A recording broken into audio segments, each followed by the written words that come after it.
ചേട്ടാ ഏതൊരു പോയിന്റിലായിരുന്നു സിനിമയോടാണ് എനിക്ക് താല്പര്യം എന്ന് തോന്നിയിട്ടുള്ളത്? ഞാൻ ചെറുതില് എൻ്റെ മാമനൊരു തിയേറ്റർ ഫിലിം റെപ്രസെന്റേറ്റീവാ. പുള്ളിയുടെ കൂടെ പുള്ളി ടിക്കറ്റ് കൊടുക്കാൻ അവിടെ ഇരിപ്പുണ്ട്. ആ, എല്ലാ തിയേറ്റർ മൊത്തത്തിൽ മാമനാണ് മാനേജ് ചെയ്യുന്നത്. പുള്ളിയുടെ കൂടെ പോയി പഴയ സിനിമകളെല്ലാം കാണുമായിരുന്നു. കാണും. സ്ഫടികം, ഒരുപാട് പടങ്ങൾ ചെറുതിൽ 4-5 വയസ്സുള്ളപ്പോൾ തന്നെ അങ്ങനെ അങ്ങനെ കണ്ട് കണ്ട് കണ്ട് എനിക്ക് ഇഷ്ടമാണ്. പിന്നെ വീട്ടിൽ ആദ്യമായിട്ട് കേബിൾ എടുത്തപ്പോഴത്തേക്കും അതിലും സിനിമ വന്നപ്പോഴത്തേക്ക് പുതിയ പുതിയ പടങ്ങൾ കണ്ടു തുടങ്ങി ഇഷ്ടപ്പെട്ടു പോയി. എന്നാലും ഒരാളുടെ അഭിനയം കണ്ടിട്ടായിരിക്കുമല്ലോ നമുക്ക് അതെ, ലാലേട്ടന, മമ്മൂക്ക, ഒരുപാട് പേര്, ദിലീപേട്ടന്റെ അഭിനയമൊക്കെ എനിക്ക് ഭയങ്കര ഇഷ്ടമാണ്. അത് അവരെയൊക്കെ പോലെ ആകണമെന്നൊക്കെ തന്നെയാണ് ആഗ്രഹം. നടക്കുമെന്നൊന്നും പറഞ്ഞിട്ട് പക്ഷെ അല്ല ഇപ്പം ദിലീപേട്ടനൊക്കെ ആണെങ്കിലും ആദ്യം സൈഡ് റോൾസിൽ കൂടെ വന്നിട്ട് പിന്നെ ലൈക് നായക വേഷങ്ങളിലേക്ക് വന്ന ആൾക്കാരാണല്ലോ. അപ്പൊ ആ ഒരു കരിയർ പ്ലാൻ ആണോ? അല്ല, നമുക്ക് ക്യാരക്ടർ പരിപാടികൾ, നല്ല നല്ല ക്യാരക്ടർ. ഇപ്പൊ എനിക്ക് എന്നെ വിളിക്കുന്ന എല്ലാം ഹ്യൂമർ പരിപാടിയിലോട്ടാണ് വിളിക്കുന്നത്. പക്ഷെ എനിക്ക് ചെയ്യാൻ കുറച്ച് പാടുണ്ട്. എപ്പോഴും അതായത് ആൾക്കാർക്ക് അതൊരു ഭയങ്കര ബോറടി വന്നു. അപ്പൊ വേറെ വെറൈറ്റി ആയിട്ടുള്ള ക്യാരക്ടേഴ്സ് എന്തെങ്കിലുമൊക്കെ കിട്ടണമെന്നുണ്ടെങ്കിൽ ഹ്യൂമർ റോൾസ് കാണാൻ ഭയങ്കര ഹ്യൂമർ റോൾസ് കാണാൻ ഭയങ്കര രസാന്ന് പറഞ്ഞതാ. പക്ഷെ അതിനല്ലാതെ നമ്മൾ ക്യാരക്ടർ പരിപാടി വേറെ എന്തെങ്കിലും ഒരു ട്രാക്കിലൊക്കെ ക്യാരക്ടർ പരിപാടികൾ ചെയ്ത എൻ്റെ കരിയറിന് കൂടുതൽ എനിക്ക് ഒന്ന് ഗ്രോത്ത് ഉണ്ടാവുകയുള്ളൂ. അപ്പൊ കൊച്ചിലെ തൊട്ട് ലൈക് സിനിമയാണ് മനസ്സിലുള്ളതെന്ന് പറഞ്ഞല്ലോ. അപ്പൊ നമ്മളാണെങ്കിൽ ഇങ്ങനെ കണ്ണാടിയുടെ മുന്നിൽ പോയി അഭിനയിച്ച് കാണിക്കും. അമ്മേനൊക്കെ അഭിനയിച്ച് കാണിച്ചിട്ടൊക്കെ ഉണ്ട് എന്തെങ്കിലും? ഇല്ല, അമ്മേനെ മുന്നിൽ അഭിനയിച്ച് അങ്ങനെ ആണെങ്കിലും ഇപ്പൊ ഈ റീൽസ് ഒക്കെ ചെയ്യാൻ തുടങ്ങിയപ്പോ നമ്മള് അമ്മ ബാക്കി വന്ന് കളിയാക്കും. ഞാൻ ആദ്യം ചേട്ടനെ കാണുന്ന ഒരു നരന്റെ ഒരു സ്പൂഫ് ഉണ്ടായിരുന്നില്ലേ, അത് ഭയങ്കര രസമുള്ള ഒരു പരിപാടിയായിരുന്നു. അതായിരുന്നു ശരിക്കും സിനിമയിലേക്കുള്ള ഒരു അതായിരുന്നു ആദ്യമായിട്ട് തന്നെ സിനിമയിലോട്ട് വിളിച്ച. അത് കണ്ടിട്ടാണ് വിളിച്ചത്. ജൂഡ് ആന്റണി സാറാണ് സാറാസ് എന്ന് പറഞ്ഞ പടത്തിലേക്ക് എന്നെ വിളിച്ചിട്ടുള്ളത്. പിന്നെ ഓരോ യൂട്യൂബിലും കുറെ വെബ് സീരീസ് പരിപാടികളൊക്കെ ചെയ്ത് സിനിമയിൽ കുഴപ്പമില്ലാത്ത വിളികൾ വരുന്നുണ്ട്.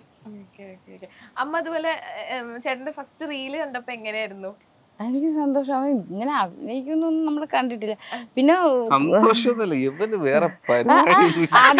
ആദ്യമൊക്കെ ഞങ്ങള് ഒരു പാരന്റ്സ്, അച്ഛനും അമ്മയല്ലേ, അപ്പൊ അവന് ഇതിലോട്ടായി പോവോ, അവന് വേറെ ഇത് അങ്ങനെ അങ്ങ് ചിന്തിക്കും നമ്മൾ. അതായത് അച്ഛനും അമ്മയാണ് ചെയ്യും. അത് അവന് ഇഷ്ടമല്ല, അവന് ഇത് തന്നെയാണ് ഇഷ്ടം. പിന്നെ നമ്മള് ആ വഴിക്ക് തന്നെ വിട്ടു. പിന്നെ നമുക്കൊരു ബുദ്ധിമുട്ടും അവൻ ഉണ്ടാക്കിയിട്ടില്ല. വീട്ടിലൊരു ബുദ്ധിമുട്ട് അവൻ്റെ അച്ഛന് ചെറിയ വീഴ്ച വന്നപ്പോഴും താങ്ങാൻ അവനുണ്ടായിരുന്നു. അത് അന്നൊക്കെ അവന് 10-22 വയസ്സേ ഉള്ളായിരുന്നു. അപ്പോഴും അവൻ നമ്മളെ കുടുംബം നിലനിർത്തി. അതാണ്. എന്നാലും ഞാൻ പറയണ്ടേ, അതങ്ങനെ ചെയ്തു. അവൻ തന്നെയാണ് പിന്നെ ബാക്കിയുള്ള കാര്യങ്ങളെല്ലാം ചെയ്തത്. അപ്പം ഈ സിനിമ ഫീൽഡ് എന്ന് പറഞ്ഞാൽ ഭയങ്കര അൺസർട്ടൈൻ ആണല്ലോ. എന്നുവെച്ചാൽ ലൈക്ക് നമുക്കാണെങ്കിൽ ഇപ്പം ലൈക്ക് ഒരു സസ്റ്റെയിൻ ചെയ്ത് പോവലെന്ന് പറഞ്ഞാൽ ഭയങ്കര പാടാണ്. അപ്പം എപ്പോഴെങ്കിലും ലൈക്ക് കുടുംബക്കാരുടെ ഭാഗത്തു നിന്നൊക്കെ ഇങ്ങനെ പറഞ്ഞിട്ടുണ്ടോ സിനിമ വേണ്ട, വേറെ എന്തെങ്കിലും അങ്ങനത്തെ എന്തെങ്കിലും പ്രഷറൊക്കെ ഉണ്ടായിട്ടുണ്ടോ? ഇപ്പൊ ആരും അങ്ങനെ അതിനെപ്പറ്റി മിണ്ടുന്നില്ല. ഞാൻ ഒരു മുമ്പ് വരുന്ന സമയത്ത് ഒരു ഫംഗ്ഷന് പോയാലും നമുക്ക് എനിക്കാണെങ്കിൽ ഇത് കേൾക്കാം, എന്ത് പരിപാടി എന്ത് ചെയ്യണം. കൂടുതലും ബുദ്ധിമുട്ട് എനിക്കായിരുന്നു, എന്റെ അടുത്തായിരുന്നു കൂടുതൽ. കാരണം അമ്മമാരായിട്ടായിരിക്കുമല്ലോ മോൻ കൂടുതൽ അറ്റാച്ച്. പക്ഷെ അവന്റെ പപ്പാരുടെ അടുത്ത് ചോദിക്കുന്ന അടുത്ത് നല്ല മറുപടി വെച്ച് കൊടുക്കും. പിന്നെ ഒരാളും ചോദിക്കില്ല, എന്റെ അടുത്ത് ചോദിക്കും. അപ്പൊ ഞാൻ വന്ന് അവന്റെ അടുത്ത് പറയാം. അപ്പൊ അവന് ഭയങ്കര വിഷമമായിട്ടുണ്ട്. പക്ഷെ വേറൊരു തലത്തിൽ ചിന്തിക്കുന്നത് ചിലപ്പോ അവര് ഞാൻ നന്നായിട്ട് കാണാൻ വേണ്ടിട്ട് പറഞ്ഞതായിരിക്കും. അതൊക്കെ പറഞ്ഞിട്ടിടെ പറഞ്ഞു പോകും. അതൊക്കെ അത് സ്വാഭാവികമായിട്ട് എല്ലായിടും നടക്കുന്ന കാര്യമാണ് ഇങ്ങനെ ഒരു ചോദ്യം. നമ്മളെ നാട്ടിൻപുറത്തുകാരല്ലേ, അപ്പം അങ്ങനെ ചോദിക്കും. പിന്നെ ബന്ധുക്കള്, അവന്റെ അപ്പച്ചിയാരൊക്കെ അവന്റെ കൂടെ ഉണ്ടായിരുന്നു. എല്ലാ പഠിത്തത്തിന്റെ കാര്യത്തിലായാലും അവരൊക്കെ നല്ല സപ്പോർട്ടാണ്. ശരിക്കും നിങ്ങൾ രണ്ടുപേരും തമ്മിലുള്ള ഒരു ബോണ്ട് എങ്ങനെയാണ്? അയ്യോ, അമ്മ ഭയങ്കര യങ്ങാണ്, ഭയങ്കര. ഞാൻ അവിടെ നിന്ന് അമ്മ ഞാൻ നടന്നു പറഞ്ഞ അയ്യോ ഇതാണ് അമ്മ, അമ്മ ഭയങ്കര ചെറുപ്പാണല്ലോ. ഇവൻ വീട്ടിൽ വരുമ്പോഴാണ് വീടുണ്ടാണ്. ഇവൻ ഇന്റർവ്യൂലൊന്നും സംസാരിക്കില്ല, പക്ഷെ വീട്ടിൽ വന്നാ നേരം 10 മണിക്ക് ഉറക്കം വന്ന് കഴിഞ്ഞ 10 മണി തൊട്ട് പിന്നെ ഉറങ്ങണത് വരെ വീട്ടിൽ കാണും. എല്ലാവരും അനിയത്തിയിലൂടെയും എൻ്റെ കൂടെയും പിടിയും കൂടി അങ്ങ് കാര്യം പറഞ്ഞ് അങ്ങ് ഇരിക്കും. പിന്നെ അപ്പോഴാണ് നമ്മളെ വീട്ടിലൊരു അനക്കം ഉണ്ടാകും. അല്ലാതെ പിന്നെ ആരും. പിന്നെ ഇപ്പൊ ഒരു കുഞ്ഞു ആവയുണ്ട്, മോള അനിയത്തിയുടെ അനിയത്തിയുടെ മോള് അതും ഇപ്പൊ അവനുമാണ് കൂട്ട് വന്നിട്ടുണ്ട്, അവിടെ ഉണ്ട് റൂം. ആണോ? ഓക്കെ. അപ്പം അമ്മ ഏറ്റവും കൂടുതൽ ചേട്ടൻ്റെ അടുത്ത് ദേഷ്യപ്പെട്ടത് എപ്പോഴാ? അമ്മക്ക് പെട്ടെന്ന് ദേഷ്യം വരുന്നത് എപ്പോഴാ? പഠിക്കാത്തോണ്ട് വീട്ടിൽ പഠിപ്പിക്കുമായിരുന്നു. ഓ, ചെറുപ്പത്തിലല്ലേ? അപ്പോഴും ഞാൻ ദേഷ്യപ്പെട്ട് ഒരു ദിവസം അടിച്ച് അവൻ കരഞ്ഞ്, അതില് പിന്നെ ഞാൻ ഒന്നും ചെയ്തിട്ടില്ല അങ്ങനെ. പിന്നെ വേറെ വികൃതി സ്കൂളിലും കോളേജിലും ഒക്കെ പഠിക്കുമ്പോ ഉണ്ടായിരുന്നു. അത് 2-3 പ്രാവശ്യം ഹെഡ് മാസ്റ്റർ വിളിച്ചിട്ട്, അത് 10ാം ക്ലാസ്സിലൊരിക്കാ. അവന്റെ അവന്റെ ശരീരം നൊന്താ അവന് ഭയങ്കര ദേഷ്യം വരും. അല്ലെങ്കിൽ കുഴപ്പമില്ല. അങ്ങനെ 2 പ്രാവശ്യം എന്നെ വിളിച്ചു. ചുമ്മാ ഇങ്ങനെ 2 പ്രാവശ്യം വിളിച്ചിട്ട്. അല്ല, വീട്ടില് അവ ഒരു സൈലന്റ് ആണ്. അയ്യോ, ഒരു പണ്ട് സ്കൂളിൽ പഠിക്കുമ്പോഴേ ഇവൻ വരുമ്പോ അമ്മാമ്മ കുറേ മുട്ടായി എവിടെന്നെങ്കിലും അവർക്ക് ഗിഫ്റ്റ് കിട്ടണം, അത് അവര് വെച്ചിരുന്ന് ഇവന് കൊടുക്കും.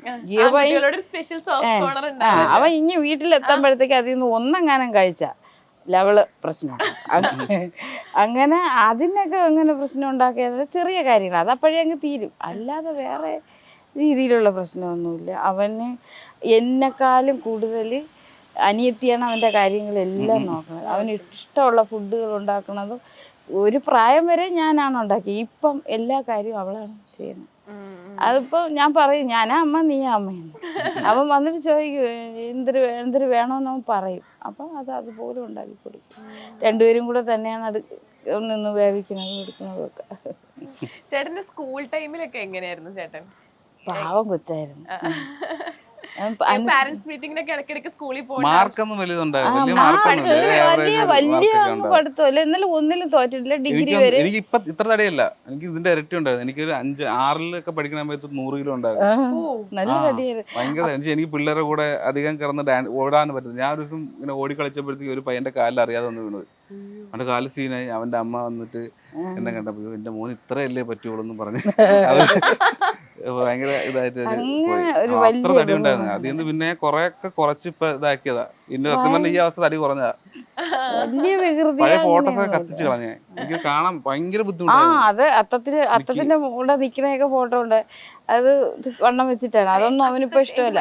അങ്ങനല്ല, അത്തപ്പൂക്കളം ഇടൂലേ, അപ്പൊ അവിടെയൊക്കെ നിന്ന് ഫോട്ടോ എടുത്തിട്ടുണ്ട്. അതൊക്കെ അങ്ങനല്ല.